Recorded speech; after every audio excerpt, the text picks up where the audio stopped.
नसीरुद्दीन का गधा। मुल्ला नसीरुद्दीन का गधा मर चुका था और उसके बगैर उनकी जिंदगी बड़ी मुश्किल से गुजर रही थी।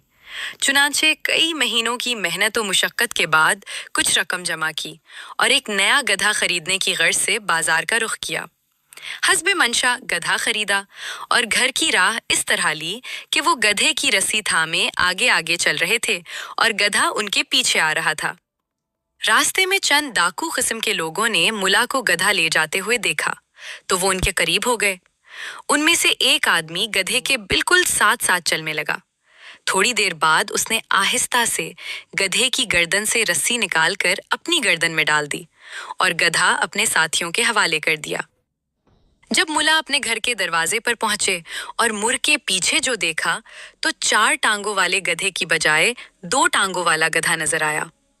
ये देखकर मुल्ला सख्त हैरान हुए और कहने लगे, सुभान अल्लाह, मैंने तो गधा खरीदा था, ये इंसान कैसे बन गया? ये सुनकर वो डाकू बोला, आकाए मन, मैं अपनी माँ का अदब नहीं करता था और हर वक्त उनके दर पे आजार रहता था। एक दिन उन्होंने मुझे बद्दुआ दी कि तू गधा बन जाए। चुनाचे मैं इंसान से गधा बन गया तो मेरी माँ ने मुझे बाजार में ले जाकर फरोख्त कर दिया। कई साल से मैं गधे की जिंदगी बसर कर रहा था। आज खुशकिस्मती से आपने मुझे खरीद लिया और आपकी रूहानियत की बरकत से मैं दोबारा आदमी बन गया। ये कहकर उसने मिला के हाथ को बोसा दिया और बहुत अकीदत का इजहार किया।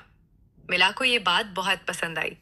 वफूरे मुसरत में नसीहत फरमाते हुए कहने लगे, अच्छा, अब जाओ और अपनी माँ की खिदमत करो। कहकर अपनी माँ की खिदमत करो, कभी उसके साथ गुस्ताखी ना करना।